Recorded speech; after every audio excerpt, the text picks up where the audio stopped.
What up? Greetings, everybody. We are back again. Another episode, DFW Shed Sessions. Yes, sir. Yeah, I got my guy over here, J Ell Groove. Tis I. We got Professor Mel Will Hey. handling the backstage work. I myself, Lucius White, who Paul Beats, and also if you're looking at this video, there's a piece of a button on the screen that says subscribe. A piece of a button. Just make sure you hit that button, subscribe, and just show some support. So today we got a guest, a good brother of mine that was with me when actually DFW Shed Sessions first started. One of the originators. Yeah, so Right. got my guy over here, Ben Parker. Hey.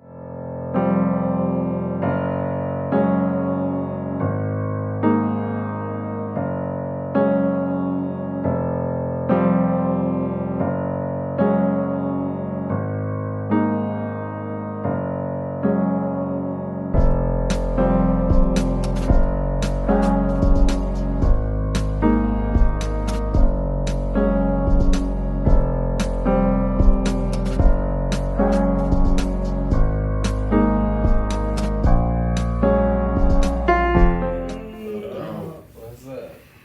Yes, What sir. up, dog? What's good? Young homie in the building. Yeah. Yeah, so Ben, I know you were from Dallas, born and raised. I'm correct, right? Yes, sir. So what part of Dallas?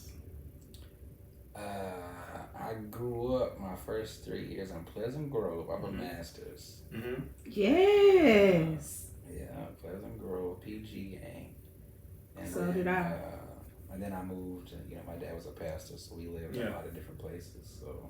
Oh, okay, that's Yeah. cool. So when you first started, was the bass? Was that the first one? Was that the one when your mom said it felt the kicking, it felt slapping in the belly, or was it another instrument? No, actually, my first instrument is drums. Oh, drums. Everybody's first instrument Mhm. is drums. What is up with Yes. that? My first instrument. All that was racket. It's something about that drum kit. It's like that's like the first instrument that grabs most of our attention. Like Yeah. musician, keyboard players. Usually, I don't know if you guys notice it, but like somebody that plays keyboard or bass or whatever instrument, I can usually tell by their playing that drums was somewhere incorporated or that was their first instrument. Through their Yes, way of I playing. am very percussive in my bass playing. Like a lot, I had to like kind of work through that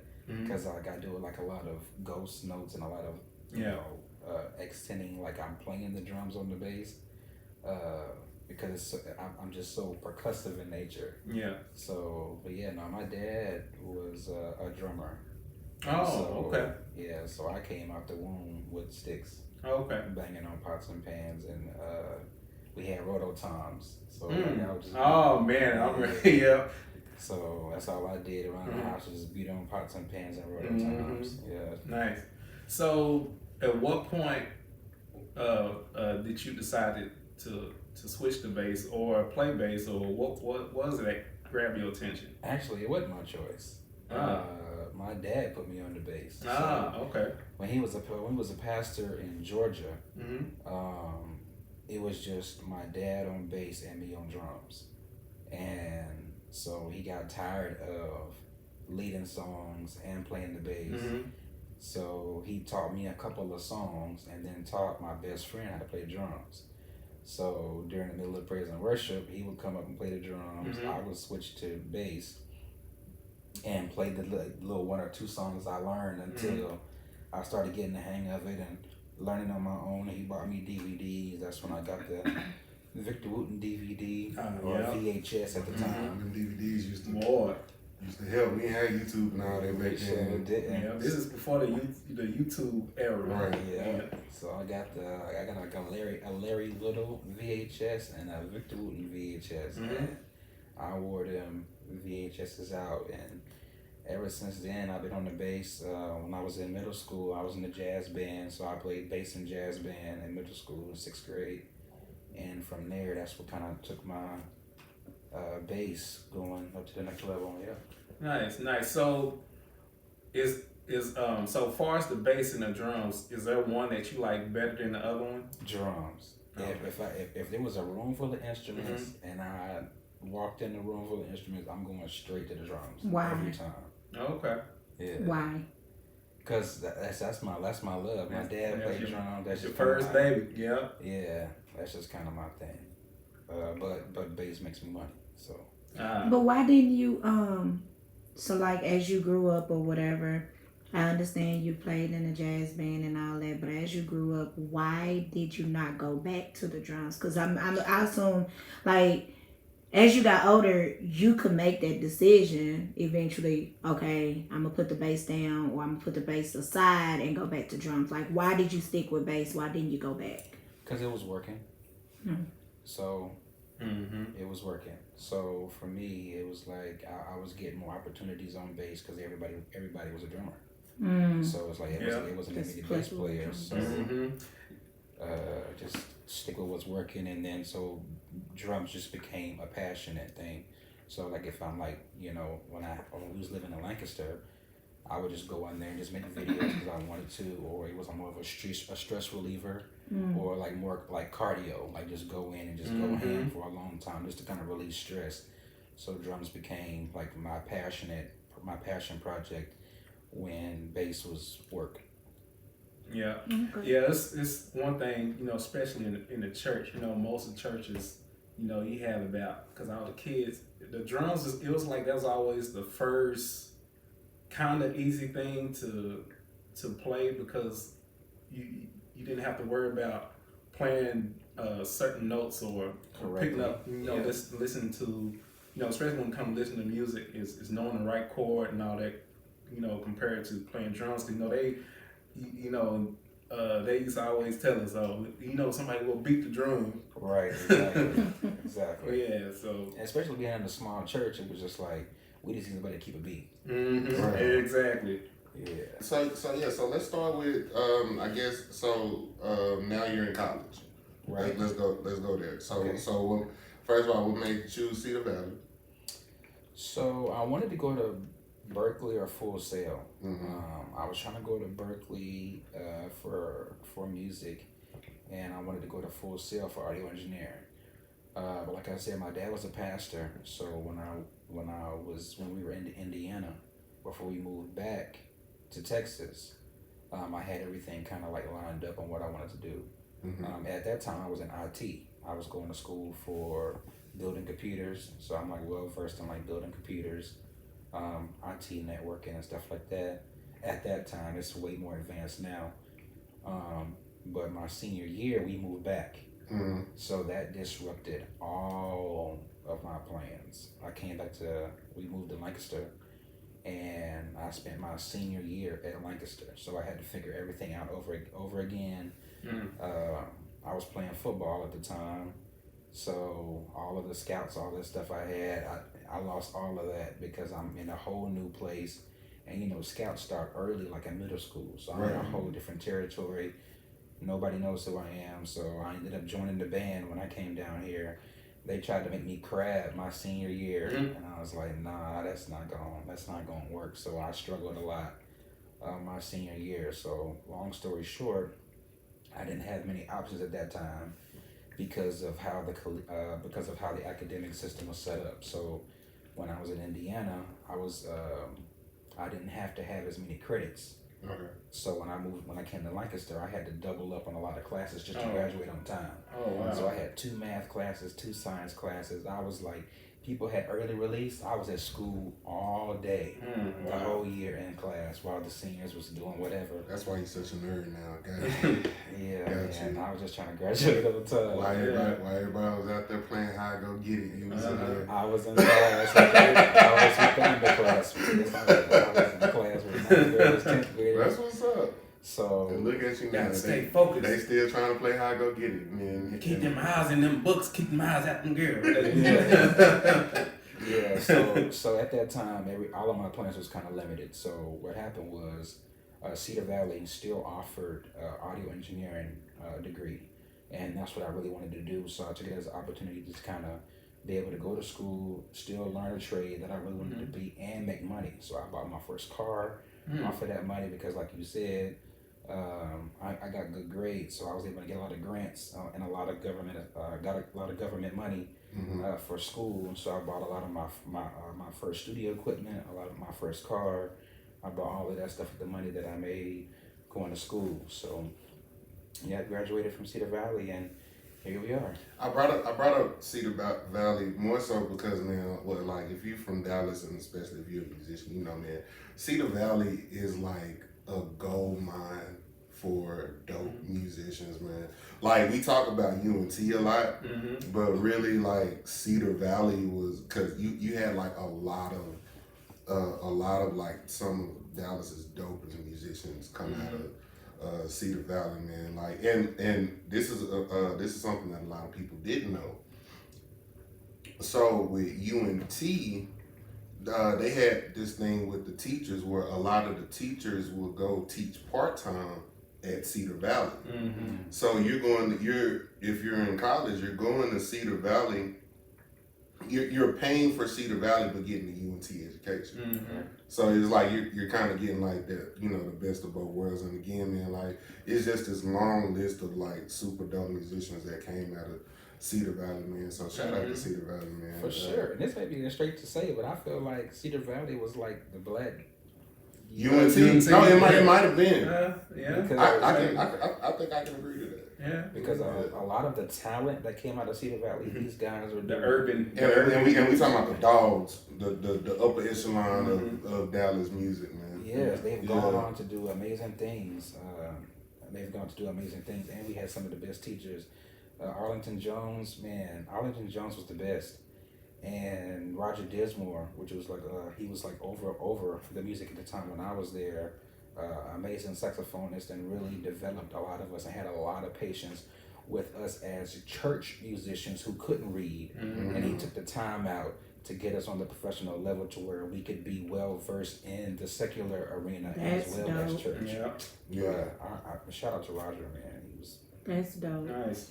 That's dope. So you're growing up, man. You're this prominent musician, but you're also PK. You know it's a lot of stigma with that. So playing in the church versus playing in the world. Yeah, man. You know what I'm saying? So growing up, was that a uphill battle, if you will, or for sure, or were your parents kind of? For sure, you're going to hell. Well, my parents weren't like that, but the church environment that I kind of grew up in was very strict. Like you breathe wrong and you feel like you're going to hell. Yeah. Okay, so before you continue, what denomination or what? We were non-denominational, but we were stemmed from Assemblies of God. So like no hate, so like no makeup. Oh, very strict. Yeah, very strict. It's kind of like a Pentecostal. Yeah. Okay. That's what I was about to add. Yeah. So it was that, and my parents, they led by example. But they weren't strict. Like when we got older, they allowed us to make our own decisions, right? So it was a struggle because you convicted because you at church, and then we didn't even listen to secular music. So when we started playing it was like, man, this is it's kind of crazy. And for me, it's always been a struggle. Like whether it's okay to do or not okay to do. I've had this conversation with so many people about how they justify, doing both. Or you playing for the devil. Well, no, I'm not. I mean, I'm working. It's like if I cut grass, if I cut the church grass versus if I cut this business's grass, I'm still cutting grass. Right. So it's a good analogy. Yeah. Exactly. So. But people want to get really deep about music and the influence of music and how it is spiritually, especially with this whole. Well, there's an artist out now that's receiving a lot of controversy about her music, and so it's just a lot. Trying to decipher on, how deep you want to go with it and where your beliefs take you. But I feel like I try to keep my heart in a good place and stay true to what I believe, even in those arenas, right? And with that being said, I don't get accepted in a lot of it because I can't really relate to a lot of what goes on out there, because I just do my job and I be in and out. I was about to say, at every gig that I've seen you at, you've been very, very quiet and reserved or to yourself for the most part. I mean, I've seen you mingle and I've seen you talk to others, but I've always wondered, it's been like for real this quiet? Well, I know you're quiet for real, but it's been... I knew Jay was gonna say something. It's been for real this quiet, or is he just not sociable? Or so when you put it in that perspective, as far as your upbringing and your upbringing, I'm not trying to paint him in no angel light. I'm just saying from my perspective, I've been fighting not to say Ben. If y'all don't know, man, we go back, man. We go way back. We talking about Way that back. earlier, man. We go Nah, back we like ain't gonna Scooby-Doo go into dog. it, but we go way back. But yeah, I've always wondered that, as far as you, it just seems to me when I say, okay, putting you in a group, you just seem like you're the quietest. Right.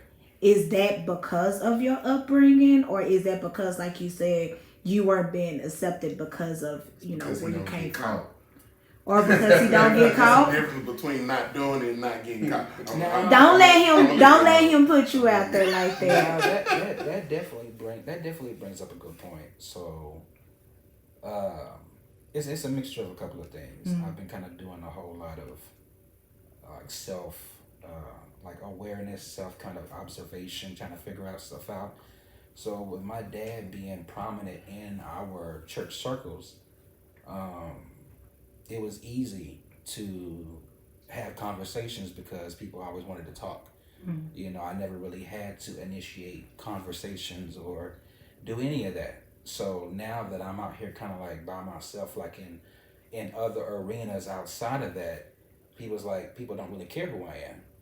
You know what I'm saying? So it's like having to initiate conversations is more of a chore now. It's like having to communicate. It's like, man, I really gotta work to communicate and actually get people interested in having conversations with me and who I am and be interested in who I am. So that's something that I've been kind of working through, trying to sharpen that skill set. Because I'm not used to having to do that. I'm used to walking in rooms and be like, oh, that's so-and-so. Yeah. What's up? So, yeah, that's an interesting point you bring that up. I kind of going back a little bit to what you were saying about, just the whole thing of playing in the church versus playing outside of church, right? Yeah. So what helps me sleep at night is the fact that what we do, regardless the words that you're saying or playing or whatever, what we do is still ministry. Right. It's helping somebody at the end of the day, right? Like after the Funk Your Feelings show, I've had cats. One dude in particular, I'll never forget this story. This cat came up and said, "Yo, man, I've actually been having a hard time. I was going through a divorce, man, and I'm listening to y'all, and I feel like y'all talking to me. Yeah. You know what I'm saying?" It's situations like that you might not get at church. Right.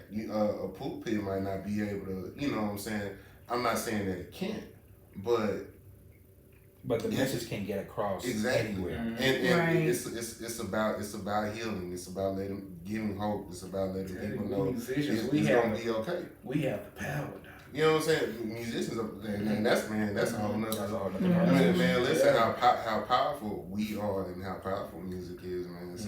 So it's still, that's what helps me. It's still somebody, whether they talk to me or not, it's still somebody walking away from my show or one of our shows, for lack of a better phrase, not leaving the way that they came. You know what I'm saying? That was so churchy. You know what I'm saying? Everyone? Right. The doors of the church is open. You know what I'm saying? Just come to the show feeling a certain type of way, and then leaving feeling better about themselves, feeling better about the situation, feeling better about just whatever it is that they're going through. Yeah. Funk not only moves, but it removes. You feel what I'm saying? So it's it's going in there with that mindset that helps me, or that doesn't allow me to or doesn't allow me to let people put me in any type of project. Now, I do have a question, Ben. Along that line, right? So, me and you both are PKs. Um, did you ever struggle? Cause okay, to put it in context. So you are a musician that first came from church or was birthed out of church, and you just traveled and got exposed, and now you just out here.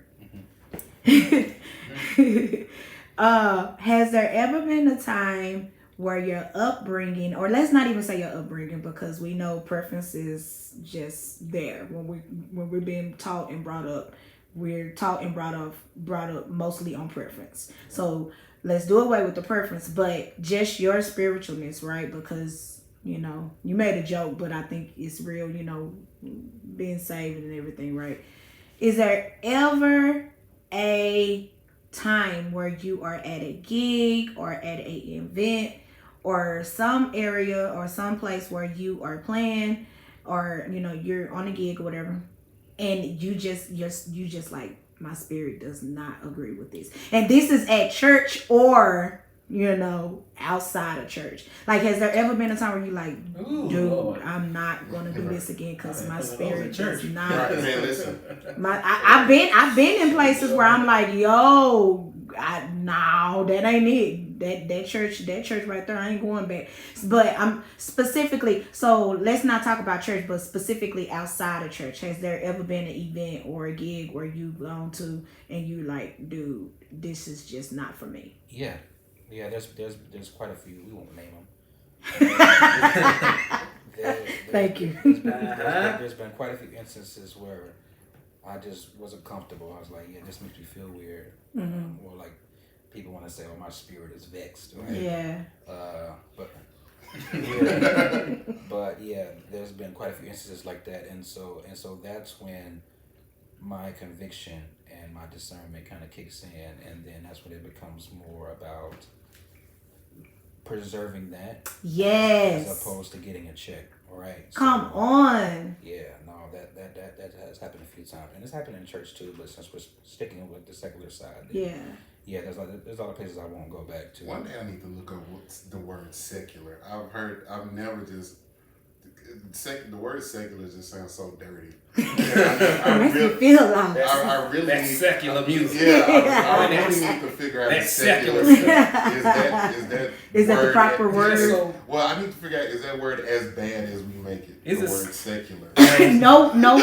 We make the words bad. The words don't. We give the meaning, but.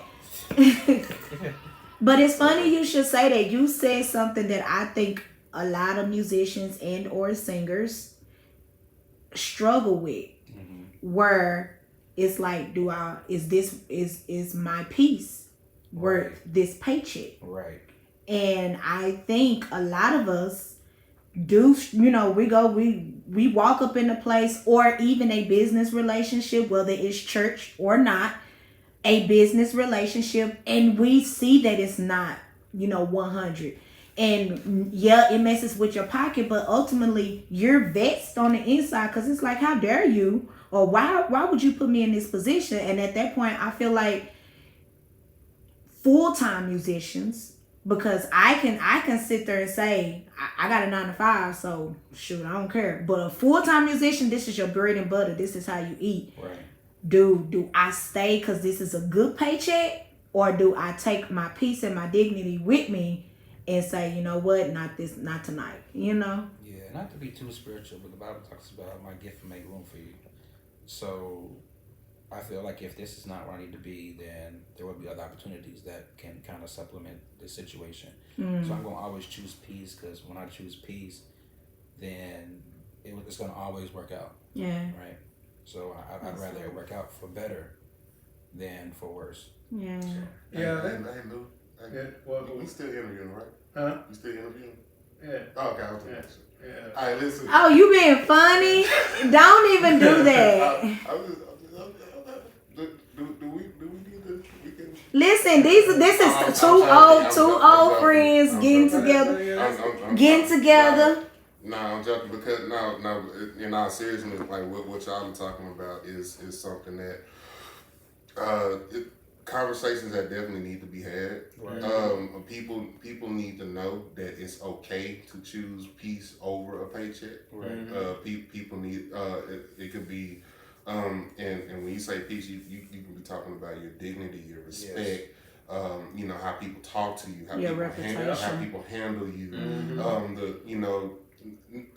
the people you surround yourself with. Yep.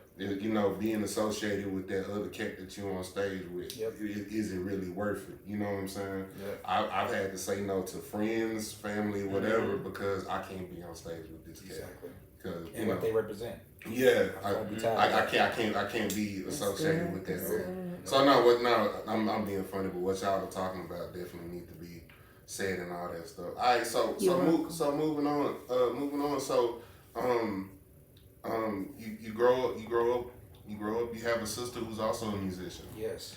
Is there ever, or was there ever any like friendly sibling rivalry, or was it, do y'all ever, is that ever a thing in the house growing up? Growing up, no, because she sang and I played. Okay. So it was always hand in hand. So I always played all the instruments. She always wrote all the lyrics. So it was perfect because it was almost like we was gonna be like BB and CC. I got you. And I hope not. Well, I'm just saying, like, in a brother and sister way. So like a lot of my start to production, which is Blue Park Music. Tell me you didn't think they was going together for the longest. I did not. When I was younger, I didn't think they were related. I thought they were husband and wife. I did not know BB and CC was brother and sister. Yeah. Well, I'm sorry. Go ahead. Really? I didn't know. Bro. Especially when they came out with that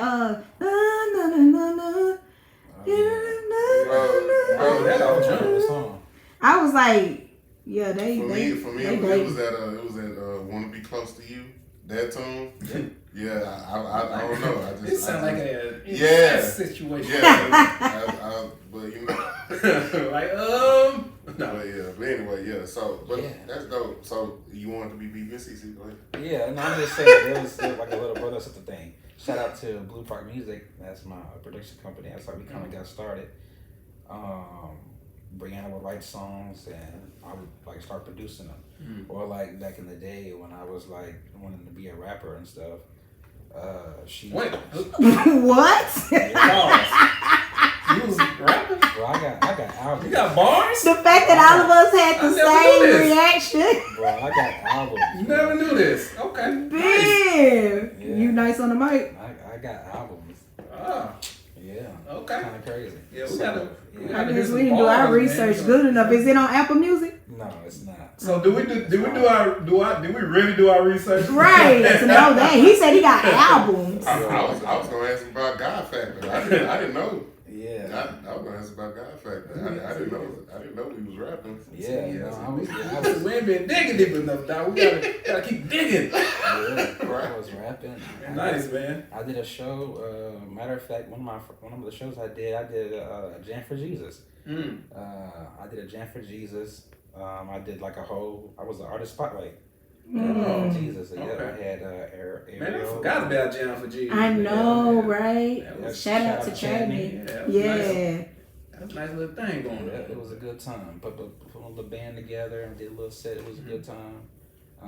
Shout out to Ian, Craig, and Myron Williams. They did like a little back to school thing. They let me perform or minister at. So is this like Christian hip hop or is this like CHH? I hate it. I hate it. I like Christian hip hop. I've always had this disdain for Christian. Because he couldn't do it. No, it's not because I couldn't do it. It's just Yeah, it's definitely can get kind of cheesy, but you got artists like my favorite is like Andy Mineo, KB, and Tadashi. Like those guys are like great at it, and Lecrae too. Look, okay, Lecrae's dope. I'll give you Lecrae. Yeah. I give you either Lecrae or Chance the Rapper when he wanna. Oh yeah. When he wanna. There's another one named Shaolin. He's pretty dope too. Yep. And Eshawn Burgundy. Shout out to Eshawn Burgundy, producer. And I guess Kanye. No. No. You don't get that. You see how I hesitated because I I know know. we're gonna get some side eyes on I that. feel like the only rap song he did was Jesus Walks. Everything else is choir. That's for sure. Yes. We can circle back to that one. I gotta go back. I think he did make some. Unless you count the Donda album. Yeah, that's why. The Donda album may have something. The one with the gospel choir. What's that? Sunday service choir. Yeah, Chick-fil-A. They was singing outside at outside. But I don't count that. They was singing in deserts and stuff. Yeah, I don't count that choir one. music. Yeah. That's not Christian. So moving forward. So Ben, you are you still what's the word that I'm looking for? Because it's the difference between. Are you still sponsored? What do you mean? You endorse. Yeah, shout out to Empire Ears. Yeah, Empire. I endorsed Empire Ears. I got that a couple of years ago. I got Jack Vang over there. To make sure I'm real good. I really love them. So let's get into that real quick. So let's get into that real quick. Cause you know, especially for a while, not as I want to say being sponsored. I don't know. It seemed like that wave has kind of. But you know, a while back, you know, that was the biggest thing for a musician to be able to say, yo, I got this, you know, I rep this company or whatever. So, and I don't know, I think Kevin Hayden had a lot to do with that. I do too. But so let's go from the beginning. So how does a musician get sponsored? Well, first of all, you need to buy my ebook. I go from overlooked to overlooked. In that book, I talk about building an EPK. You have an EPK or a portfolio of whatever you've done. Companies want to partner with musicians who are going to be able to bring exposure to their product. So if you're not bringing exposure to their product, what makes you valuable enough for them to give you gear? They have no use for you. They have no use for you. So it's important to build up either a reputation, a brand, or something for them to risk giving you gear. Because me as an entrepreneur and as an e-commerce person, that's what I look for. Like I sell, we got merchandise, we sell shirts. And so we look for people who could kind of expand the brand or bring exposure to the brand so that we can make more sales. So it's the same thing with these companies. They want somebody that they can bring onto the team that's going to bring exposure to their products in a positive light. And so because I do get to travel the world internationally and nationally and get to tell people about the product, then I got a lot of people who signed up with Empire Ears because they saw me with them, right? So that's kind of how the circle goes. Okay, so all right, so that was a great segue. I think we can go ahead and get into the ebook now, right? So let's start with the name, which is a dope title for a name. So let's start with the name. How did you come did that feel like a personal experience or is like how did you come up with the name? So what's the name again? From overlooked to overbooked. Yes. Yeah, That blueprint. blueprint to being to a successful career as a musician. Right. Yes, it was kind of personal. A lot of people keep asking me like, how you get these gigs? How you do this? How you do that? And because we started DFW Shed Sessions with all the chatter between this group and another group that shall go unnamed. There's a lot of drama in these groups, and musicians get talked about. And I feel like there is a lot of talk about these musicians, and nobody ever tells them you're doing this wrong, you're doing that wrong. So the ebook that I wrote is like, okay, if you do at least these fundamental things correctly, you can kind of see a change, because what will happen is if you don't do something wrong on the gig, they'll be like, "Oh, thanks, bro," and they'll pay you, but they won't call you back no more. They don't tell And then you're like, "Well, why are you not calling me back?" Because you didn't do one of these fundamental things, right? So that was the goal of the ebook, is to be able to educate people on basic principle that goes beyond being good, right? Being good is eye candy. That's that's the thing that, you know, catches you. But in order to stay working, you need to be able to have all of these other foundational things. Tell cats all the time, man. It is cats that's on tour right now that, talent wise, trash. But you know, stay booked. Because they have those fundamentals, man. Exactly. They have those fundamentals, man. And people will rather sacrifice their talent than to not have to worry about a headache of you not showing up on time and all these other things. But also, even with talent, that could be over time. That could be fit, especially when you're dealing with somebody, which is another good character trait to have. When you're dealing with somebody who's willing to learn, exactly, who's willing to go in the lab as opposed to who's willing to listen to the MD or to the artist. You know what I'm saying? I don't like the way you play this. Can you play it this way? You know, whatever. Coachable. Yeah. Exactly. Like so even with that talent. Yeah, of course you should have talent. Right. You know, we can't discount talent. And I always say, as far as Dallas is concerned, if we're just talking about talent, I'll put Dallas over pretty much anybody. Facts. You know what I'm saying? I throw Philly in there, but other than that, you know, if we just talking about pound talent, what messes Dallas in Fort Worth up is the ethic. Exactly. Is the business ethic. Yes. It's the, you know, it's like, bro, can I at least like you a little bit? Right, exactly. You know what I'm saying? It's like, bro, you're not even likable a little bit. Yep. Yeah. You feel what I'm saying? It's like, learning the music. Yep. Not drinking up the drink tab. Yep. And getting drunk and, you know, being belligerent. Showing up on time. Having decent gear. Yep. You know what I'm saying? Like, I have to borrow keyboards. Man, listen. Bro. You know, say, bro, can I borrow your keyboard? Bro, you got an amp I can borrow? Damn. They do that? Oh yeah. I've never The done people that. who are borrowing keyboards, they stay booked and they stay borrowing. I've had a couple of guys hit me up about borrowing the keyboard, but it never actually came about because of distance, whatever. But yeah, that has definitely happened on occasions of borrowing snares, borrowing the keyboards, lose your amp. Man, I know a drummer. I know one too. Have the best kit. Oh, never mind. And have the best kit. He know what I'm talking but about. his plan was, But there would be cats that would call him just to use his kit and be a whole nother drummer playing. What did you want to say, Jay? Nah, we good. Yeah. We all right. We're gonna leave that where it's Shout at. out to my little brother Dwayne Berry. I love that guy. Yeah. I love that guy.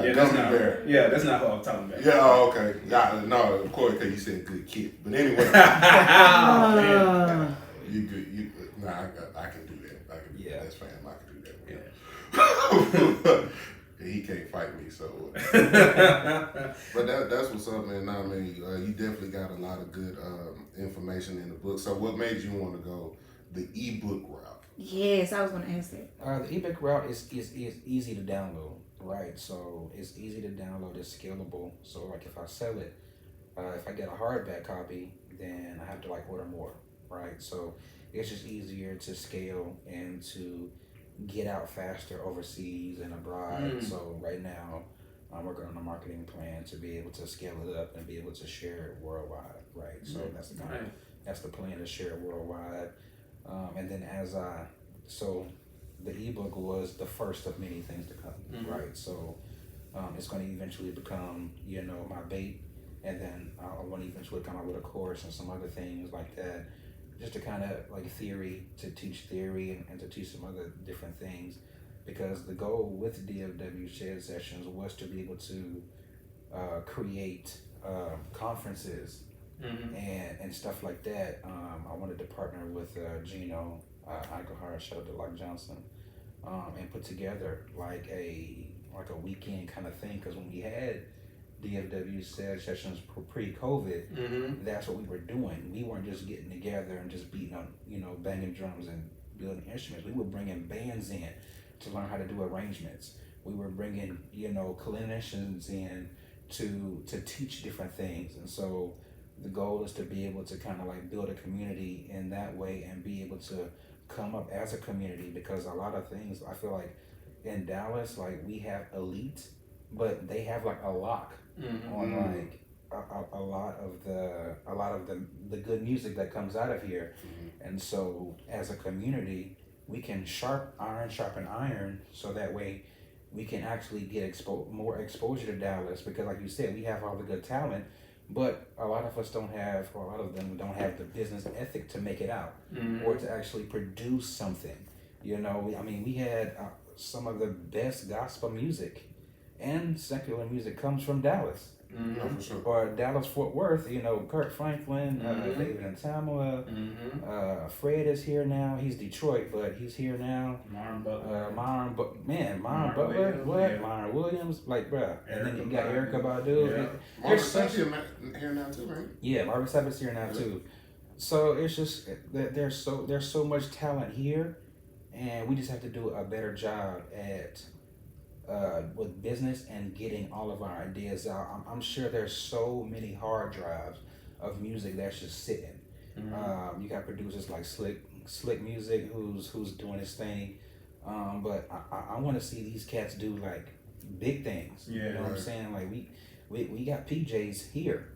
Yeah, No, for You sure. know what I'm saying? And so anyway, staying on topic, I'd love to be able to take this little small beginning and build into something that can kind of like help groom musicians to where we can start cranking out the real music that is hidden here in development in different areas. I have a question. Yes, sir. This is going to be probably a loaded question. So, as a musician, and even you can even compare it to now and then. So, are you conscious, or always been conscious of what type of gig that you're taking, like far as for an artist, or a gig in general, to a point to where you think it'll be good for you as a musician or your brand, or if it may put a stain in, like, it could be like maybe a reputation of that artist or whoever, saying that like, I probably shouldn't have done it because now this person is not known for paying on time, or this person have a bad reputation of something that you didn't know beforehand, or you just didn't do your homework to look into this person, or you might ask around because. Bro, I literally almost said a name. Go ahead. So I'm not going to expose them because they still owe me money. And I did some gigs with them recently only because of Eric. And I told Eric, what's the name? That's why I started laughing, because I already knew. I already knew what he was going with that. I told Eric, I said, bruh, I'm only doing this gig because of you. And he handled business and he made sure I was sweet, so I didn't trip. So before you continue, that is one of the things that we are known for doing as musicians. Like we'll play for an artist or a gig off of strength of, especially if it's guys that's already playing on the gig. You just love playing with those guys. But then I don't even think it was the fact that Ben just also loved playing with me so much. It was more so the fact that we worked with each other before. Over time, over the years, and Ben understands my business ethic. I'm not gonna say that. I like playing with you, Eric. Yeah, that's see, one of no, facts. Nah, that's why I do fight your feelings. Like that's a good time. Yeah. And so but to the point, because me and my other homies and other circles that we have these little side conversations, that's a big thing. Like if you be like, hey, you call somebody for a gig, the first question is who playing? Yeah. You know what I'm saying? Who else on the gig? The funny part about it is, Lucius, you know Rito. Oh, okay. You know. Oh, you know. Yeah. Oh, okay. We played on the gig together. Yeah. But yeah. That's the first question. It's like, how much? Who playing? Mm-hmm. And and that determines on whether or not we're gonna do the gig or not. Yeah. Would you do the gig again if Eric told you? And yeah, if Eric was a part, I'd do it. Yeah. See that's like a. But see, Eric got a bad habit. He'll book me for the gig and then he'll be like, well, you gonna be playing with so and so. Well, I don't know. I was only doing it because you was gonna be there. But did you get taken care of? I did. I'm still gonna make sure you get taken care of. Yeah, that's true. See what I'm getting to with this, and I'm not gonna say the name, much as I would really like to, but I know I'm not gonna do that. So there was a local gospel artist. What's the name? Some years ago. I'm not gonna say his name. I'll say his name up on Facebook. So it's a he. Yeah. So okay. So he is known for lying, and just for me saying that, everybody in the community is gonna know who I'm talking about. I mean, you just. I probably already said it. There's a few of them. I was about to say you just described 80% of. Yeah, well, he's known for lying, but say if I was to do a gig with him, there's only maybe a small selected few. You missing a few teeth? You know who it is. Maybe a small selected few people, musician friends that would do it only because I said I'm gonna do it. Right, he's the artist or the musician. He's both. He's both actually. We'll after the Yeah. Intermission. No. We'll talk about it in intermission. Wait, bro. So, but those are one of the things I wish. He stole me money too. Hey, this dude been through. I promise every Dallas Fort Worth musician has every time you bring him up, that dude owe me. And they be so. You know what I can appreciate about you musicians, and maybe I'm putting my foot in my mouth when I say this, but I hear stories about, and this is to all y'all, right? I hear stories about y'all not being paid and don't do business with them because they did this and they did that, and I'm still waiting on my pay or whatever. You know how there's those groups where it's like, did you date? I wanted it. I feel like at some point y'all are gonna end up making a group. Do not pay or do not gig with. I honestly wouldn't be surprised if it was already. If it's already out there. So actually that tends to happen though, because what'll happen is. Because I've seen it in DFW Shed Sessions. I've seen it in Black Surfers Ring. Mm-hmm. I've seen it where somebody will just get fed up and then they'll make a post and they'll be like, I just this blah blah blah don't play with so and so. Like that's happened before plenty of times where they'll put people on blast.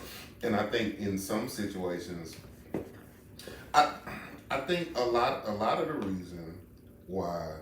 One of the biggest reasons why people do what they do, or in terms of lack of business ethic, is because there's no real consequence. Yes. Nobody's really getting called out. Nobody's really getting embarrassed. It's not a lot of situations where people are getting pulled up on. They'll talk noise on the internet. But a lot of people ain't. Yeah, it's like behind closed doors type of and, talk thing, but right. So it's like there's no real consequence. So that's why they feel like it's okay. And then when you go and with those same with that same group, right? Yeah. With that same group, here recently, Bad Business happened, right? Yeah. And it's three of us. It's three musicians, and they offered pay for a gig. Mm-hmm. We all said cool. Couple weeks later, and I don't know if they forgot or whatever, but they offered the exact same gig with less pay. We're in the group chat and I say, yo, you may wanna go back and look at, you already booked us for this gig for this pay. They come back in the group chat and say, oh, well, we had to renegotiate with the venue or whatever. I say, well, whatever negotiation y'all made after I agreed ain't got nothing to do with me. Right. So, yeah, unless you talking about the previous pay, I decline. Now, it's the whole band is in the group, right? But I'm the only one saying something. Right. Those other two cats, they're still going to do the gig. So Yeah, so that should have been a question. Can y'all, the payment law, can y'all do this? Not, it's automatically. Right. Yeah. But even with that, 9 times out of 10, you handle your business first before you come to, because I'm Right. an independent contractor. I'm not signed. Yeah, right. You feel what I'm saying? So you handle your business first, then come back with, whatever. But anyway, so my point is, there not being any consequence. It's one thing for me by myself to just say, nah, I'm not doing it because of that. But if the whole band says, nah, we good, you need to fix that, I think that would have been different. Yeah. You know what I'm saying? I think it definitely would have been different, maybe. But if only one person is saying something, if only one person is standing up, if you got this one situation where a venue is saying we're doing this and the band is saying, no, we can't do it like that, but then you got the other band coming behind you and undercutting and all that. There's no real consequence. Right. You know what I'm saying? And I think that's why a lot of cats get to do what they do. Right. I agree. So but that's just me. Yeah. But going back to that, that's why a lot of people, because it's not a real like, yo, don't play with this person. And of course now the other part about that is that's still kind of dangerous, because some people just like to be petty. Mm-hmm. Right? Yeah. It's like you have some people that'll call me an asshole. Or you have some people say, oh, I'm this, that, and the other. But is it really that? Like, did I screw you over? Or, was I stern? Was I serious? Did I not let you get away with BS? Right. You know what I'm saying? And then something like that'll turn into, somebody being petty and saying, oh, well, don't work with him because, whatever. Right. So. Yeah, so along with me bringing that up, that was one of the things I wish I would have had known, like in my earlier years playing, because in your early years, a lot of times, you just want to get out and just play, especially like if it's an artist and then you're doing a live recording and then you arranging and doing this music and yes, sir. It looks, man, I was like, oh yeah, this gonna be my first joint. I'm arranging, doing this music, and then as the time go by, you start learning. Okay, this person, I haven't got paid yet. They're taking advantage of you being green. Okay, I'm waiting on this money, but I don't know. That happened to me. And then you mentioned to another musician that's already been paid. Oh, that dude owed me such and such X amount of dollars, and I'm like, it'd be like that. So yeah. So let me ask this, man. Let me ask this, and we getting ready to go on break a little bit, but I love the guests that we have on here, man. That find lanes outside of the stage. Mm-hmm. That's one of the things that we always talk about. Even with being with me and your personal conversations, we talk a lot about supplemental income, different streams of income. We always talk about, being on stage is cool, but then especially when you do what we do full time. Right. You know what I'm saying? And rapping.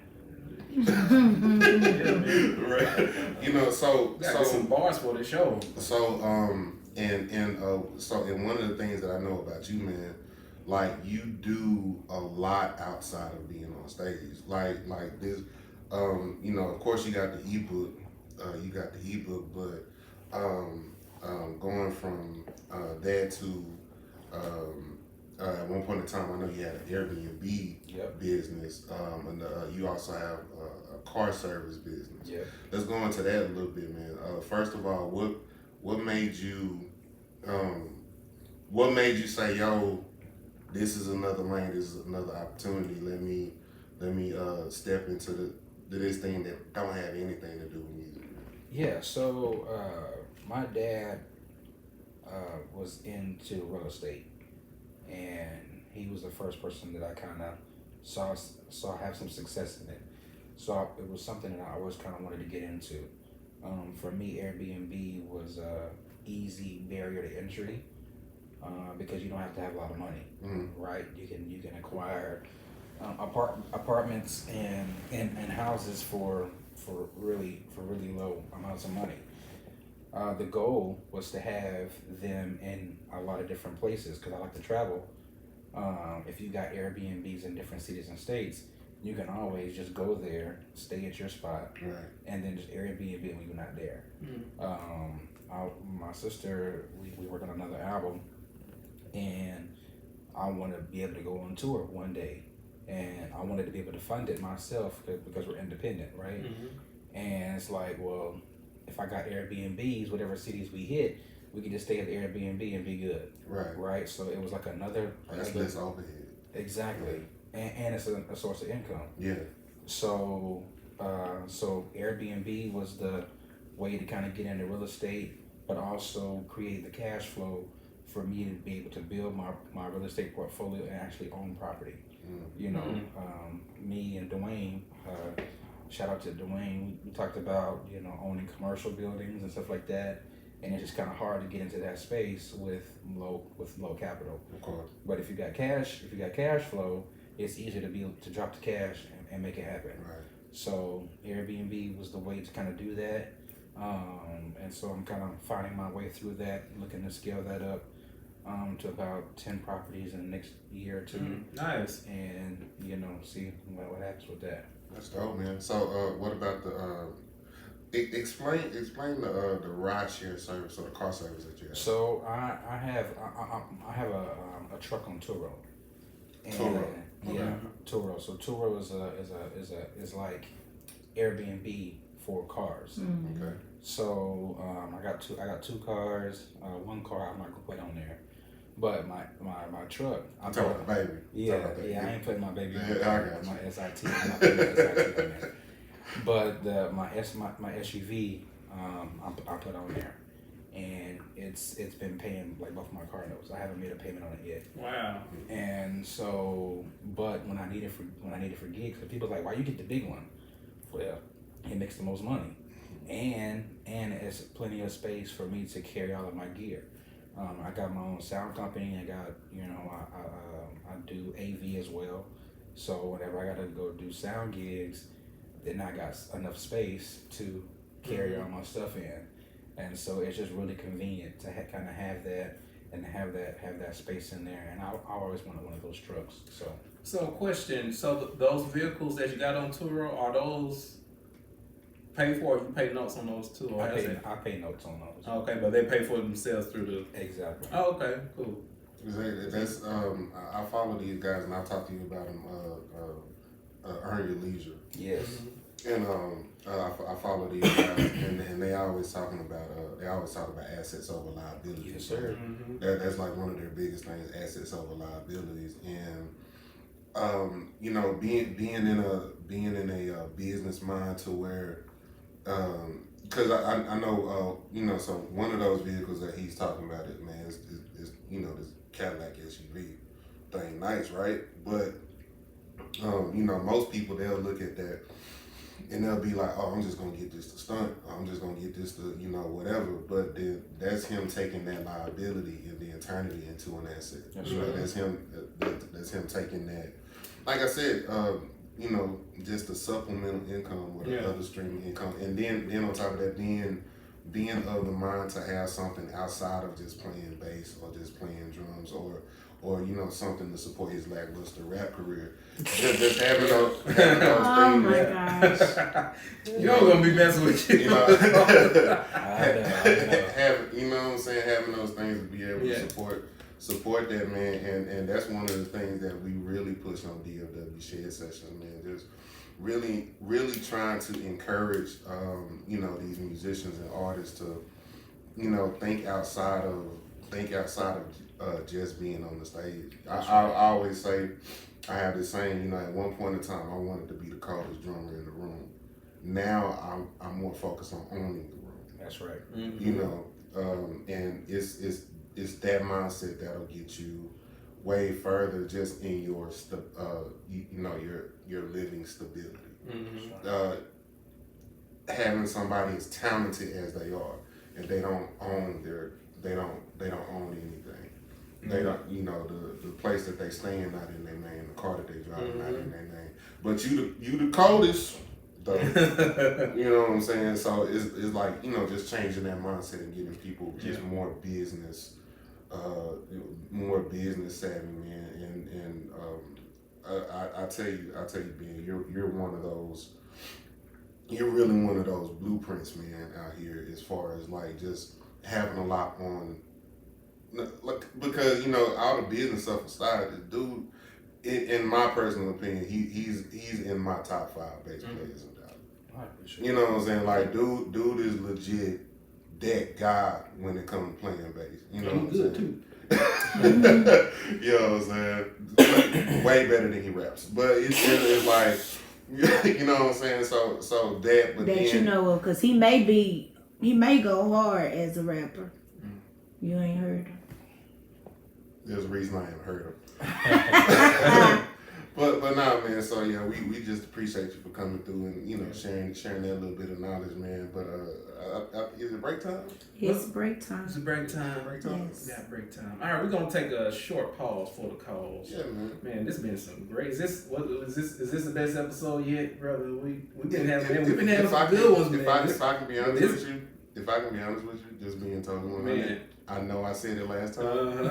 I know I said that, but I really mean it. Yo, I think this is the one. I gotta say, man, I think this the one. This is great because Ben's dropping a lot of great info. Yeah, man. Great knowledgeable stuff. So that's and what's crazy is that's what's good about a dope interview, man. Because I still got like 1,000 questions. Oh yeah, I got some tour questions, man. I got some. Yeah, man. But yeah, we're gonna go ahead and take a break, man. We that could go on for.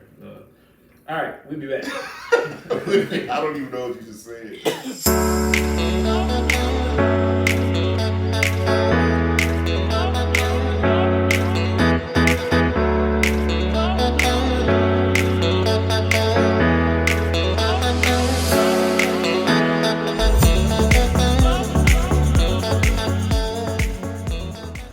See, I'm a photographer. You feel what I'm saying? So if they say a picture is worth 1,000 words, it's my job to make sure they hear every last one of them. I got you.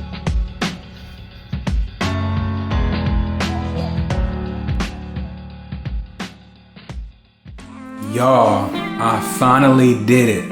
I finally finished my first ebook, From Overlooked to Overbook, the blueprint to a successful career as a musician. Y'all, I poured my heart and soul over this ebook, compiling information from many years of experience that I feel would be beneficial to anybody who's looking to level up their career as a musician. I got so many topics on there, 10 different topics on there, talking about EPKs, professionalism, the gear to use. Go over to my link in bio, check out my ebook, follow me as I give more daily tips in regards to this topic to your future. All right, we are back.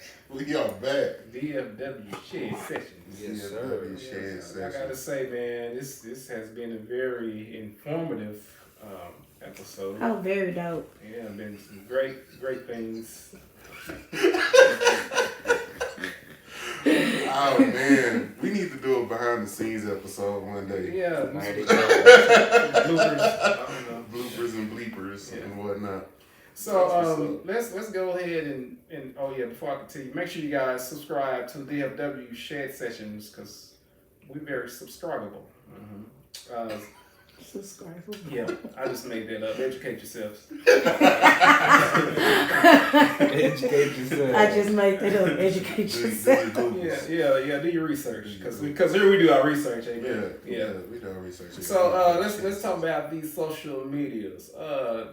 Brother J Ell Groove, where can we find you on social media? Man, you can find me all over. Just from my personal page.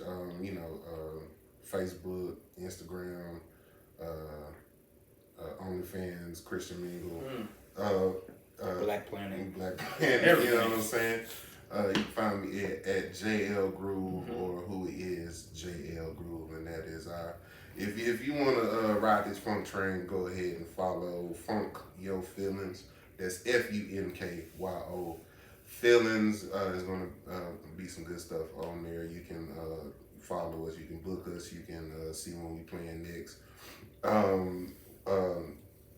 shout out to Ben Parker being a member of Yes, Funk Your sir. Feelings, man, and it's definitely been a pleasure.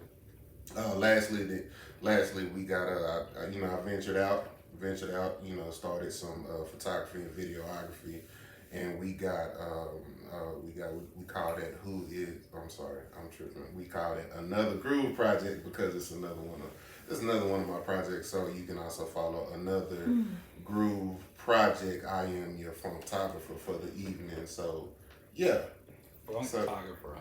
I am your photographer. Also, shout out to my Bo Dove, man, who did the graphics on a lot of my logos and stuff like that. So, a lot of my logos and stuff that you see is because of Bo Dove. He get in his entrepreneurial bag as well. Yes. With cooking, with logos and stuff. Along with that, he also did the DFW Shed Sessions logo. So big shout out to my dude. Very dope. Already, but yeah, that's where you can find me. Yeah. Okay. So, Professor Mel Will, Professor. where can we find you at on social media? My social media handles are all of them are Professor Mel Will. That's Mel Will, MELWILL.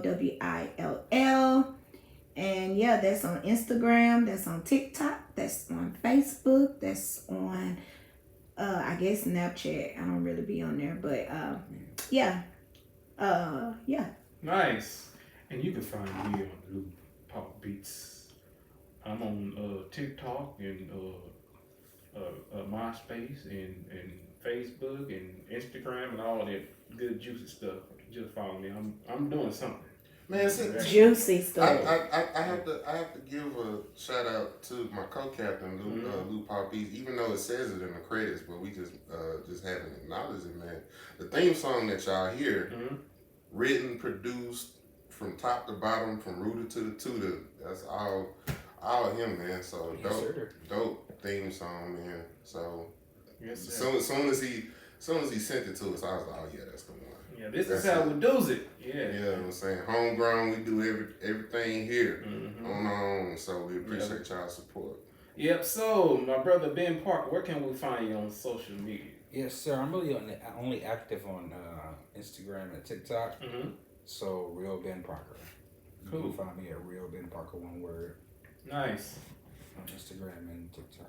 Yeah, nice. So, we ready to get started on these segments, brother? Man. Oh, my bad. And follow Blue Parker Music, too. Okay. Blue Parker Music, and then also my clothing brand, The Musician Zone. Nice. Okay, fair. Yeah. But that's what's up. And Ben will come with the drip, man. He definitely come with the drip. He if you follow him on Instagram, he's definitely trying to get his video vixen on, man. So definitely he be coming with drip and poses and stuff like that. He was in the parking garage one time. I'm like, bro. Is that the one with you had that blaze on? You were like, we'll put that picture on the bottom. I said, look at him, he was clean. And then somebody started mocking that pose, right? Yeah. It's started to go viral. It's called the Ben Parker pose or something. I just thought about that viral video you did some years ago. God. When somebody was Knew singing. that was coming up. Shout Shout out to Emery. I don't know, man. We might have to put that video in here. Yeah. What video is that? Man, it was some years ago, man. It was I know it was what you're talking about. a church service, and the camera was. Oh, wait, what happened? I think I see the video in my head. What happened? I think. Yeah, this lady was singing. I turned it into a meme. It was hilarious. Yeah, this lady was singing, and we made a mistake, the band, and we took her up too high, and she went to this hymn, and it was too high. I remember that. And our faces, we tried. Especially yours. Faces said it all. We tried to hold it together. The looks on musicians' faces, man. Like we say a lot without saying it. Yeah, That's right. Yes, I remember, as a matter of fact, one of these past gigs with Funk Your Feelings, Ben looked at me that same way. And I was like, hey man, hey man, he laughed because you know what I'm talking about, man. And it wasn't them; they didn't do anything wrong. I don't know what I was thinking about. I came in on the wrong key. You know it's bad when you just look down and don't look at nobody, because you know if you're gonna look at somebody, it's going down here from there. So you just look down and not look at anybody till the situation is over with. All I know is if you're ever watching being played, or if he's ever playing for you, and if he looks at the face that he makes, it's like he's asking you, are you sure? Yeah. Sure? Yeah. He's like, yeah. Right, that's how. So if he ever make that face, you effed up. Right. You effed up. Speaking of off key, I think that's a good segue. Wow. Very good segue. Man, we have a recurring recurring segment on our show called "Playing in the Wrong Key," playing off key, man. So this is our version of what grinds your gears. Mm-hmm. What is a pet peeve of yours as an artist and musician? Just on one of your day-to-day struggles, man. What's playing in the wrong key? Music wise? We'll keep it. What's a pet peeve of yours in the music world? When musicians don't learn music. Mm-hmm. I feel like, so shout out to my guys in Boston. They really elevated me as far as playing parts. Mm-hmm. Because in Dallas, not the stigma, but the thing we are known for is like grooves and stuff. And so we do a lot of playing with feeling and just kind of, playing a lot of different tunes, like melodies over certain grooves and stuff like that. And so, but the downside to that is people never learn the record. So when it's time to actually play the record, that's true. You've spent so much time learning the record, vibing. Yeah, exactly. Mm-hmm. And so now you get to the gig. And guilty as charged. Yes, we've all done it. But I think, and I didn't mean to cut you out, but I think what happens is, a lot of us, especially when you're only playing, and it's not to down talk anybody, but when you're only playing a certain type of gig on a regular, when you're only playing a certain type of gig, you kind of get complacent. Right. You get complacent or whatever, because a lot of those gigs, you don't you can just vibe and do all that stuff. I think a lot of people get complacent. Jesus Christ. My bad. Go ahead. Watch out for the early signs of dementia. I was about to say, you knew it was coming. He does this every show. But then when you get that call, for that corporate gig or that top 40 gig or whatever stuff like that, you can't do that. Sure. You have to know the record, and then what happens is you find out, like, you've been listening to this record all this time, all these years, and you realize there's a difference between playing it and just listening to it, like playing it the right way. Exactly. And a lot of times, like I said, we just, like, we've all done it, but we just, we play with a lot of, these jam bands. Exactly. And I'll even I'll put myself out there, even with Funk Your Feelings. A lot of times we'll jam and we'll. I don't like the word vibe, but for whatever reason it fits. But we'll do that. We'll do that, and but it's good to be able to do both. Right.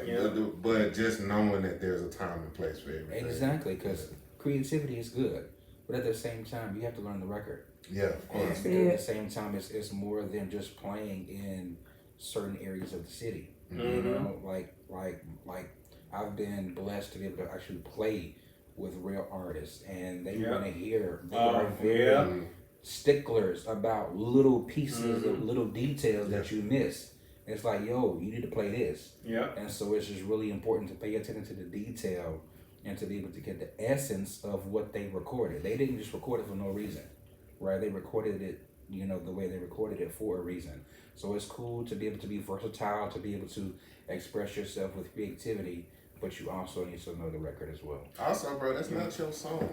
Right. It's like that. It's like if you get hired by one of those, especially if you get hired by the artist that wrote the song. Right. Yeah. You know what I'm saying? It's like, bro, it's your job to play what they hear. Exactly. You know what I'm saying? Yes, they called you for your talent and this is that and the other, but at the end of the day, it's not your song, bro. Like you will definitely get fired. Exactly. If you call yourself trying to rearrange, especially if you're not the MD. Yeah, you know, it's a funny thing, you know, that you bring this up because, and I, like, far as for me, a lot of that kind of started from playing in church. Yep. Because playing in church, you always had to, there's always somebody that pulls up a song that you don't know. Yep. So you going by your ear and you playing guessing chords, I guess you call it.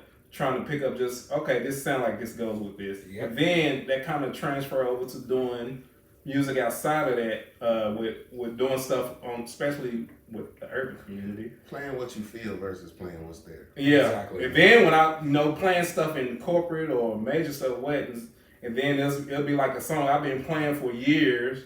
And I realized I've been playing these chords, the wrong chords the whole freaking time. Yep. Because I've had guitar players that call me out. What are you playing right here? Oh, no, that ain't right. Yeah. So the call you go back. Okay, now I need to actually go listen to this record. And you know what another part about that is when we get into all of the, you know, the cotton candy stuff that we like to do over songs. A lot of times we do that with the mindset of, and I think it's self-conscious for a lot of us, but we do that with the mindset of playing to other musicians. Yeah. Mm-hmm. You know what I'm saying? Yeah. It's like, oh yeah, this you know, this, elbows out now. yeah, all of that. You know what I'm saying? We do that, but then it's like, you know, understanding when you're playing the rave with people, especially people of a certain hue. Mm-hmm. They don't know that. Yeah, All they know is this don't sound like the song that. Yep. You know, it's. I mean, I think I know what the song is, but this don't sound like the song that I know. I want to know what it is. Perfect example. Don't Stop Believing. They gonna be when they hear that you gotta verse, play that intro. Yeah. They, that's expected. Right. Even the guitar solo. The breaks, they play that guitar solo to the T. Verbatim. Yeah, that's what the crowd is expecting to hear. Oh man, no, for sure, all of those songs, man. Yep. Especially from a drummer's point of view, the grooves that we play to these songs. Yes. It's a headache with a groove. Boys, it's a headache. That's a pet peeve is swinging. When the beat is supposed to be straight, maybe swing. Oh. Yeah. Yeah. See, you a drummer first, so especially when you a drummer first and you play another instrument. And that wears. Man, I done got caught in my early years. I got called out for that too, and especially from a bass player's point of view, because bass and drums, that's the meat and potatoes of any band. And one of the things that has to happen is that your bass and your drums, they have to lock in. Drummers, I'm gonna give you some advice. If you feel like you don't know the groove, or if you're about the groove, just listen to your bass player. That's right. Mm-hmm. Listen to your bass player's accents, and vice versa for the bass player. Follow that kick. Follow the kick drum, man. It's like we supposed to be holding hands. This whole go around. You'll have your moments where pause. you'll have your moments where what I'm saying, y'all can. You'll have your moments where y'all do kind of your own thing. I don't know what I'm about to do for stereo. Yeah, take my strong hand. Yeah, if your bass player, your drummer got that strong hand, y'all might just need to go ahead. But yeah, so. Yeah, I think that's very important. But that's what's up, man. All right, so that's playing off key to being Parker. All right, now so we have another recurring segment on our show, man. Called your top 5. Top 5, man, and I just I want to know your top 5. You've played with a lot of different groups. Mm-hmm. You play with a lot of different groups. You play with a lot of different people. So I want to know. I'm gonna put you on blast. Now It doesn't have to be in order. Okay. It doesn't have to be in order, and I want you to be very honest. Okay.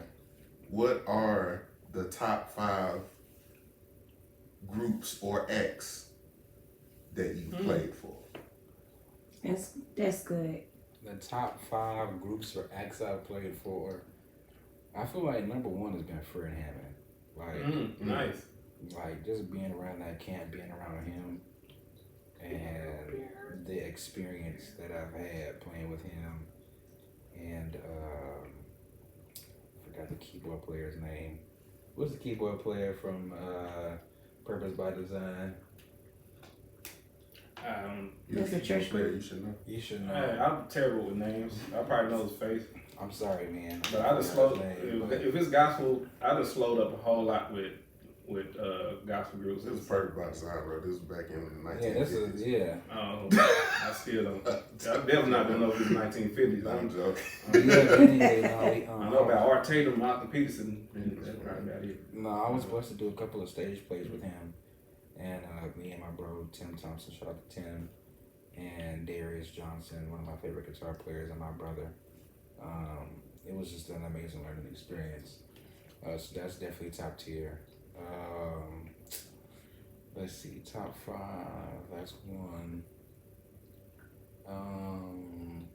Erica Campbell is another one. Okay. I got to do an event with her. Come on, Flex. I mean, you done named 3. 2. Yeah. We're on number 2. Yeah, that was a good time. Man, let's see, groups. I love playing with Myron Butler too. No, okay. Yeah, Nice. me and Sherrod, we was shout out to Sherrod. We was I think he still plays for Myron. And Myron Williams. Oh, I love playing with Myron Williams. It was me, Diamond, and Man, they have a solid crew over there, boy. yeah, over at Chosen Vessel. Most definitely. I love playing with Uncle Myron. All right, you got one more. I got one more. Let's see, groups. Oh, so I got roots in quartet music. And I really miss playing quartet music. I played with this group called the Session Singers, and from Dallas. And man, we had a good crew. It was me, Darius Johnson again, and Chris McCampbell. Oh, okay. Baby McCampbell. Yeah. And we came out with a couple of good records. And Oh, Chris, man. I remember Chris. I did. Chris played. I forgot what it was. It was our church or something like that, like years ago. But that was he was the first McCampbell that I met in person. Weirdo, but but he was one of those guys. But I have an old video of us shedding at my house back when I stayed in Oak Cliff. Oh, That's Chris. Yeah. Okay. He kept asking. He kept His brother. Who was his brother? Caleb and Caleb is his Kevin. brother. Yeah. Kevin. Like that's one of them families, man. That's just one of them powerhouse families. Like everybody in that family is talented. And I got one more for bonus, because now that I brought that up, and now my gears is churning. I can't leave Daytron out. Daytron Cook. Oh, okay. When Daytron had a gospel group, like that dude and his arrangements, I'm still waiting on them albums to come out. Daytron. That dude got some amazing music. Nice. I'm talking about like some amazing music, especially gospel.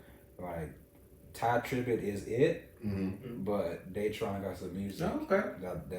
He got some music. He got some music. We call this one Gig Tales. Gig Tales. We want to know as much as you can about that one crazy gig experience that you had, man. That thing that just kind of made you say, man, I can't believe that. Did that really happen? We want to know that crazy gig story, man. So this is the Gig Tales segment of the. Man. Okay, this is the first one that came to my head. I was playing with a corporate band that shall remain nameless. It wasn't their fault. It's just the gig was just really weird.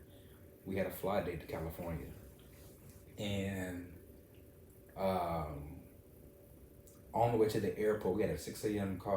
we had a 6 a.m. flight. On the way to the airport, the flight got canceled. So we're all at the airport. Flight is canceled. And then they're trying to get us another flight. So they get us another flight, but we land 6 hours away from where we're supposed to be. Oh man. So we have to fly Then to drive. Yes, we have to fly to this city in California. Yeah. Then Pretty rent sure I know what cars. this is. Yeah, of course. And then rent cars from the city to where we're supposed to be. And then, so we do that. We finally make it there. And then once we get there, the sound guy that was hired doesn't bring in-ears for the singers. And we run tracks. I'm talking about stems I'm talking about the whole set is stemmed with cues, guides, clicks, everything. And the two singers, so the guy brought lapel mic packs, not ear packs. So they're trying to plug their earphones into the mic hole. Oh wow! Like that's never gonna work. So they don't have ears for the night. So we traveled all day. That's rough. We get there, so now it's like on me and the keyboard player to give cues on when the singer got to come in, and this is the whole gig. Oh man. Yeah. Ooh, that's rough. Yeah, that was one of the roughest gigs.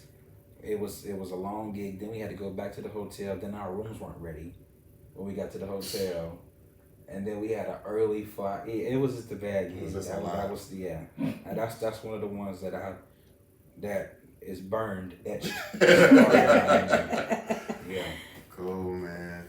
Yeah. That's crazy. So with that, before we finish, I just have a question. So would you prefer playing, or which feels better, playing a gig live or playing a gig with tracks?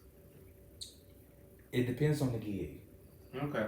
Because if you have good arrangements, I feel like if you have good arrangements, it's one thing to use karaoke stems. All right, if you're using karaoke stems, that's not a good time. Yeah.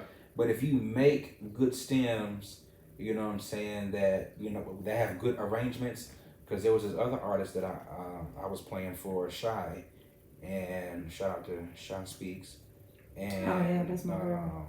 Little Emery, he's an upcoming young drummer, killing, and he's a good arranger as well.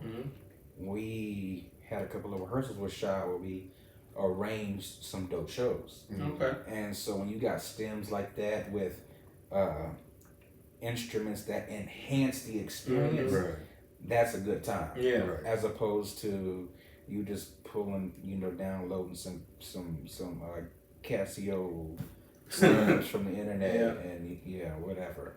But if there's a creative element to it, because I'm all about structure. I just reposted a video of City of Refuge band, like when everybody is playing their parts, man, it just makes everything so much more cohesive, and it's just a pleasurable experience to be able to listen to that when everything is together. So I don't mind vibing and stuff like that, but there's way more room for error in that.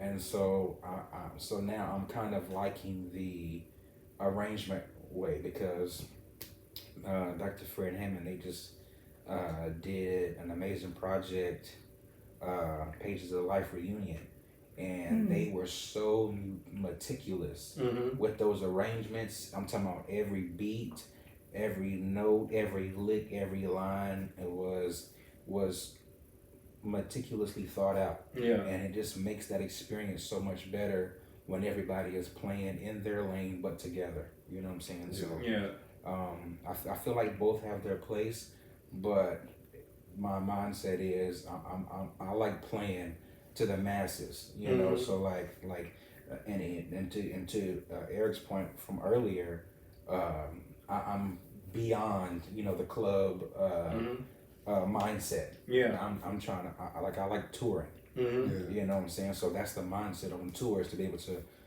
get it tight Marina's get Doc. together. Exactly. Doc. Yeah. So, yeah. I think you should do the word Doc, So, yeah. Yes, please do. Cancel it. The new one is Deke. Deep. Come on, Deke. But now, man, and for me, I Sounds like love something else. a dope arrangement.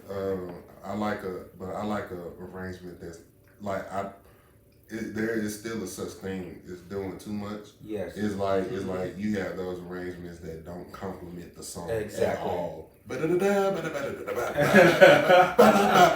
it's like, bro, like you're playing pressure, bro. I always crack up when there be big intros like that for such a simple song. Yeah, Yes. like all of that, word. all of that, then it's like, Bro, this is blues 145. Like, why do we need all of that? Y'all ever watch that dude? What's his name? Was it Kevin? Something he always make these musicians. Oh yeah. It was the one he did. Kevon Carter. Kevon, Carter, yeah. yeah. So it was the one he did where he was doing. It was a big intro, and the single's like, "What song is this?" Right. And it's gonna then when they finally got to it, then he heard. It was adoration. You're like, oh, okay. Yeah. But it was such a big intro. You know what I'm saying? That's why you have the cats like like your Adam Blackstone and stuff like that. Like, Exactly. Like and even with that, like I mean, like cats like him, going back to like the talent thing and all that stuff. Yes. Super solid bass player. Right. Mm-hmm. My personal opinion. He's not like the top upper echelon. Like he's not your like in your conversation with your Victor Wootens and stuff like that. But it's like he does his job. Right. He does his job very well. He does his job very well, man. Tell You know what I'm saying? I tell you, when you MD a band and you're not there, and a whole nother band is there, or why you MDing another band, you know you made it, boy. Yeah. or when they just call where they just call you to be the guy for every award. Yeah, right. Every event. Every event. Oh yeah. He's done the past few Super Bowls. Uh-huh. Yeah. You know what I'm In saying? anything that matters, he's on. Right, you know what I'm saying? So and again, he does his job well, and that's how it's one thing, musicians, artists, it's one thing to get that call, but then it's another thing to keep the call. Exactly. You know what I'm saying? It's another thing. It's like good. that call back, you know what I'm saying, or being that every artist, every musician or whatever, we all have a call list. Right. We all have a list of just okay, so this is going to be my first call. If I can't get if I can't get this person, all right, this will be the second, blah blah blah, whatever. Like even Ben, for some reason he can't play with Funk Your Feelings. He already know who the second call gonna be. Yeah. Hey man, I can't do it. Hit up, so and so. What you want to strive, especially if you're not at the point where you have your own entity just yet. You wanna make sure you stay at the top of that call list, man. That's right. Whatever call list you want, that's gonna keep you with consistent work. That's gonna keep you. That's gonna keep your name good. You know what I'm saying? Because if your name is not good, you're not gonna be at the top of those call lists. And again, we're not just talking about talent. We're talking about everything that come with it, and you'll be able to, if you just need some points, guidelines, man. Like I said, Ben has put out a great book. That's right. He has put out a great book. You ain't got to go nowhere. It's downloadable right on your phone. $14.99. That's it. For $14.99, man. Turn to your Turn neighbors. I mean, you can play that. Okay, go ahead and say it. My I bad. don't want to. Turn to your neighbor and say that ain't much. That ain't much. You know what I'm saying? He has a dope book out, man. All right, so we're gonna go ahead and get ready to wrap this up. But the last thing I want to put out, man. So we didn't tell you this before we called you. We didn't tell you this before we called you to be on. But first of all, we appreciate you taking your time out Yes. to come kick it with us, rap with us for a little bit, put out some great information. But another one of the reasons that we called you is because we just simply wanted to give you your flowers. We don't have physical flowers to give. Yeah, they're not real. They're not real. But we just simply wanted to give you flowers, man. You are definitely a talent of talents, man. Out here, we appreciate the contribution that you put out and give to the music community and just to the community. Period, man. You are a solid dude, just a solid. Forget the businesses, forget the music and all that. Just you as a person, you as a guy. You are a super solid individual, man. It's definitely been my personal pleasure being able to work with you, be on stage with you. And you definitely will be back, by the way. Yeah, we got some more questions for you, but be able to work with you, be able to, sit down and chop it up with you and stuff like that. You definitely come from good stock. Yes, sir. You come from good stock or whatever, and we just appreciate you. You are definitely a dope individual. Definitely one of my favorite bass players to listen to and to work with. So yeah, man, we just wanted to give you that piece of information as well. Thank you. I appreciate that. So yeah. A lot. Yeah, also, I definitely had to, make sure you came in to share some great info and advice. And when I saw you put the EP, I said, oh yeah, we definitely coming in. But, we go all the way back to when DFW Shed Sessions first started. Yeah, He started it. And he personally called me and talked to me about this whole idea of what was moving forward. So you definitely saw something into DFW Shed Sessions. Ben probably should high key. Well, timing is great. Timing is everything, especially because he just put this. You make me say EP. This ebook out. I said EP. You did say EP. I'm sorry, my apologies. Ebook. But he probably high key should have been one of the first guests since he's one of the originators. Right. I was thinking that. Now I think about it, but no, timing is everything, man. Yes. So really, this is home, man. Yeah, actually, this is home. So it's like, so you probably don't even need an invite. So just whenever you feel like, just pop up, just like, yeah, I'm coming through. All right, come on, brother. You got a seat over here. You got a seat over here too. So, because again, you one of the originators of this whole, just this whole thing, man. Me and Lucius told over starting that Facebook page, trying to figure it out. Now, when y'all started, was this Fat Lucius or was this? It was Fat Lucius. It was Fat Lucius. I call him Loose Skin Lucius now. He done got lost some weight. So his skin is loose now. So Stop the fat shaming, man. We're gonna get canceled up on here. I'm trying to catch up to you now. You know what I'm saying? But nah, man, we definitely appreciate you, man. Everybody, again, definitely hard to get in contact with. So find yourself lucky if he does answer your call. But that's only because he's doing a lot of good things, man. Sure. We just appreciate you for kicking it with us, man. Thanks for having me. Sure. Thank you, Ben. Thank y'all so much. And on that note, we out. Yeah, man. All right. Oh, and don't forget, everybody, it ain't gonna suck itself. Peace. Why?